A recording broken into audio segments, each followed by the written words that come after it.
Dalam perkembangan kota, seringkali dijumpai fenomena urban sprawl.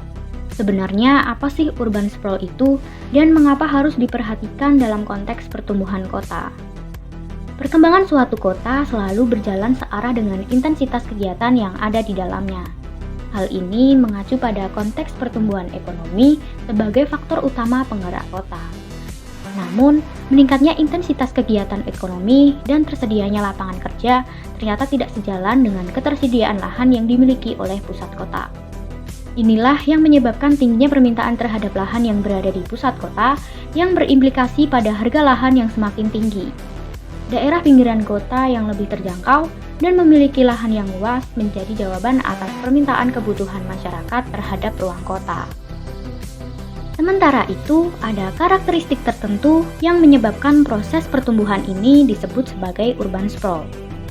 Yang pertama, regulasi yang tidak ketat terkait penataan ruang menyebabkan perkembangan suatu kota menyebar dan sporadis. Yang kedua, suatu wilayah yang terlalu homogen, yang artinya hanya terdapat satu fungsi dalam kawasan tersebut. Yang ketiga, adanya ketergantungan masyarakat terhadap kendaraan pribadi. Serta yang keempat adalah permukiman kepadatan rendah dengan pola rumah tapak yang berkembang secara organik. Urban sprawl di Indonesia juga cukup menarik perhatian beberapa peneliti, di mana hasil observasi menunjukkan bahwasanya urban sprawl ini sendiri terjadi hampir di semua kota besar Indonesia, terlebih di Pulau Jawa. Kasus urban sprawl menimpa DKI Jakarta dan beberapa cangkupan kota di sekitarnya seperti Bogor, Depok, dan Tangerang. Depok sendiri berposisi sebagai daerah penyangga hijau untuk Jakarta dalam pertumbuhannya sebagai pusat perekonomian, politik, dan hiburan Indonesia. Akan tetapi, kedua kota tersebut bertumbuh secara pesat tanpa perencanaan lebih lanjut dan akhirnya menciptakan urban sprawl. Urban sprawl juga erat kaitannya dengan jumlah penduduk. Seiring bertambahnya jumlah penduduk kota yang tumbuh di luar kapasitas, masyarakat setempat terus menyebar lebih jauh dari pusat kota. Di wilayah megapolitan Jabotabek sendiri memiliki jumlah penduduk sebesar 23.736.577 jiwa, yang mana jika dilihat dari kawasan ini sendiri hanya mencakup 0,51% wilayah Indonesia. Akan tetapi jika dilihat dari jumlah kawasan penduduknya, kawasan Jabotabek memegang 10,90% keseluruhan penduduk Indonesia. Bahkan jumlah penduduk kawasan ini setara dengan Malaysia dan Australia. Fenomena pertumbuhan penduduk kawasan ini yang sangat padat serta cepat dan juga seberapa besar pengaruhnya terhadap daerah pedesaan sekitarnya yang kini berubah fungsi menjadi daerah perindustrian, kini berperan sebagai salah satu kasus urban sprawl terpopuler di Indonesia. Sutomo pada tahun 2013 mendefinisikan urban sprawl sebagai proses pengembangan model perkotaan menjadi mega urban yang tidak terkendali. Bentuk nyata dari fenomena ini adalah munculnya perumahan di pinggiran kota, munculnya jaringan jalan baru yang kemudian menumbuhkan berbagai pertumbuhan ekonomi, dan juga adanya perubahan bentuk kota yang tidak sesuai dengan yang telah direncanakan. Pada tahun 2008, Yunus memperkenalkan 3 macam proses urban sprawl, yaitu urban sprawl yang pertama adalah perembetan secara konsentris atau concentric development, di mana perembetan perkotaan terjadi ke semua arah secara merata, baik itu secara lambat ataupun cepat. Urban sprawl yang kedua adalah perembetan yang memanjang atau kita kenal sebagai ribbon development, yang dicirikan dengan perembetan kota mengikuti jaringan transportasi.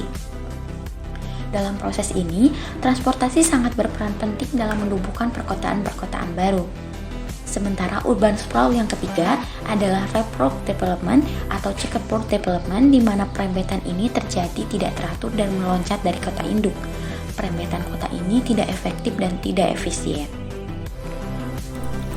Pada prosesnya, sprawl di Jabotabek berkembang mengarah pada tipe ribbon development, di mana terjadi ketidakmerataan perembetan area perkotaan di semua sisi bagian luar kota utama.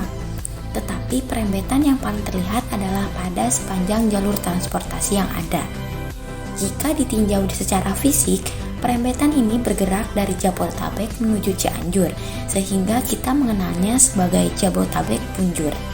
Kondisi ini didukung oleh perkembangan jaringan jalan dan transportasi yang berkembang secara pesat. Dapat sangat terlihat pula dorongan pertumbuhan ekonomi dan pertumbuhan penduduk yang semakin tinggi mempengaruhi perkembangan urban sprawl yang tidak terkendali. Dampak dari urban sprawl di sisi sosial memiliki dampak yang negatif, yaitu sering terjadi kesenjangan sosial karena pada awalnya suatu kelompok di suatu kawasan yang menggunakan lahannya sebagai kebutuhan agrikultur dan harus menghadapi kenyataan sosial, yaitu pembangunan yang mengharuskan mereka mengikuti modernisasi. Dan pada akhirnya, pekerjaan mereka yang awalnya hanya seorang petani harus menerima pekerjaan yang tidak sesuai dengan kapabilitas dan keterampilan mereka. Dan karena itu, mereka akan terpinggirkan oleh para pemilik kebijakan dan pemilik perusahaan.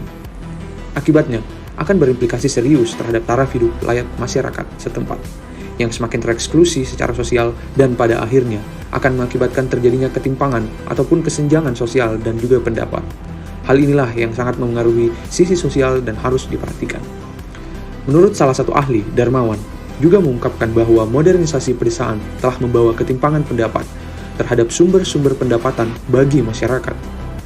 Terbatasnya atau timpangnya akses masyarakat terhadap sumber-sumber pendapatan akibat kurangnya kesiapan masyarakat desa untuk menghadapi modernisasi membuat hanya mereka yang memiliki modal ekonomi atau kekuasaan yang dapat mengakses lahan saja yang tersisa.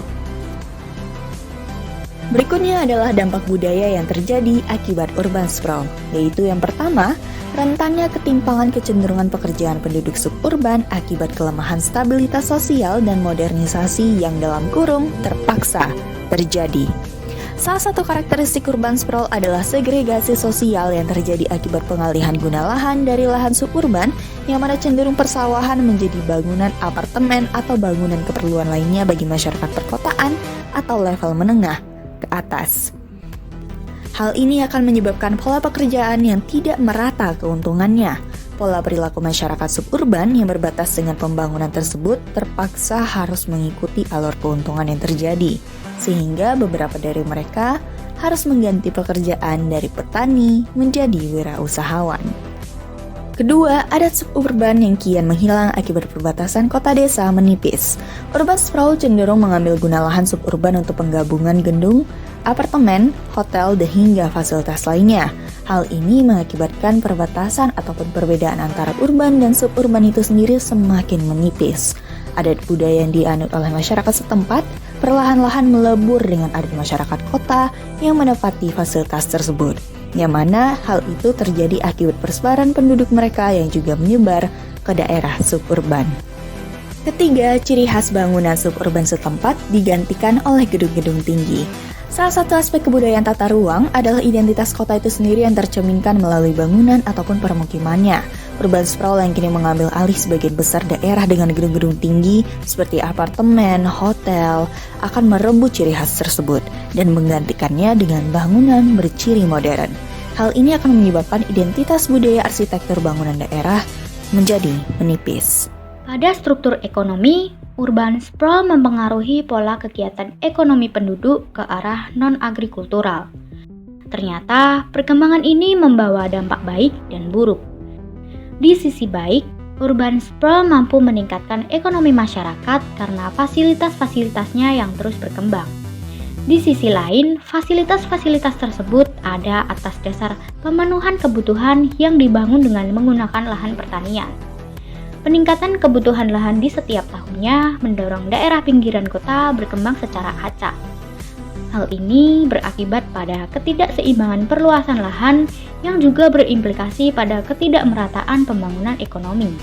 Sementara itu, pendapatan per kapita setiap daerah juga ditentukan oleh besar kecilnya jumlah penduduk yang ada. Sehingga hal ini semakin mendorong terbentuknya ketimpangan pendapatan per kapita di tiap daerah. Di samping hal tersebut, urban sprawl juga mempengaruhi kualitas lingkungan. Urban sprawl menimbulkan jalan yang semakin panjang karena komposisi fungsi lahan saling berjauhan untuk diakses dengan berjalan kaki. Semakin panjang jalan, maka semakin tinggi pula kebutuhan untuk berkendara. Sementara itu, kebutuhan ini tidak sejalan dengan pemenuhan kendaraan umum yang memadai sehingga meningkat pula penggunaan kendaraan pribadi. Semakin tinggi kegiatan berkendara, maka semakin meningkat pula jumlah polusi yang dilepaskan ke udara. Selain itu, ada pula pencemaran air akibat kegiatan manusia yang menyebabkan air tidak cukup bersih dan aman untuk hidup hewan dan tumbuhan yang nantinya akan dikonsumsi. Pembangunan tidak terencana juga menyebabkan munculnya banyak permukiman kumuh yang dapat menurunkan kuantitas dan kualitas kawasan ruang terbuka hijau dan area resapan sehingga menyebabkan berbagai bencana alam seperti bencana banjir. Kondisi-kondisi tersebut dapat menurunkan kualitas kesehatan publik. Ada penanganan yang tegas oleh pemerintah bagaimana urban sprawl diatasi. Perlu ada perencanaan kota termasuk jejaring transportasi yang matang untuk mempersiapkan kota di masa mendatang agar dampak urban sprawl tidak terus berkembang merugikan. Kota sudah selayaknya direncanakan dan tumbuh menjadi tempat aman dan nyaman untuk menjalani kehidupan. Selanjutnya, ada pun beberapa rekomendasi saran mengenai urban sprawl ini. Yang pertama, harusnya adanya pengawasan terhadap pembangunan di perbatasan kota oleh pihak pemerintah lebih diperketat agar tidak memunculkan potensi urban sprawl di kemudian hari ataupun pembangunan perumahan vertikal bisa menjadi salah satu bentuk intervensi teknis yang dilakukan pemerintah. Bentuk intervensi itu adalah bagian dari peran strategis bahwa pemerintah harus mengendalikan mekanisme pasar dan membatasi hubungan kepemilikan tanah pribadi baik luasan maupun batas waktunya. Dengan adanya kebijakan pemerintah, itu akan terjadi pemerataan ekonomi dan terjaganya daerah rural di dalam kota. Yang kedua, peningkatan moda transportasi dalam kota sehingga bisa menurunkan ketergantungan akan kendaraan pribadi untuk mengurangi dampak kemacetan di masa yang akan datang. Yang ketiga, masyarakat selaku penghuni perumahan untuk selalu menjaga hubungan sosial dan fasilitas lingkungan agar terciptanya kenyamanan bersama.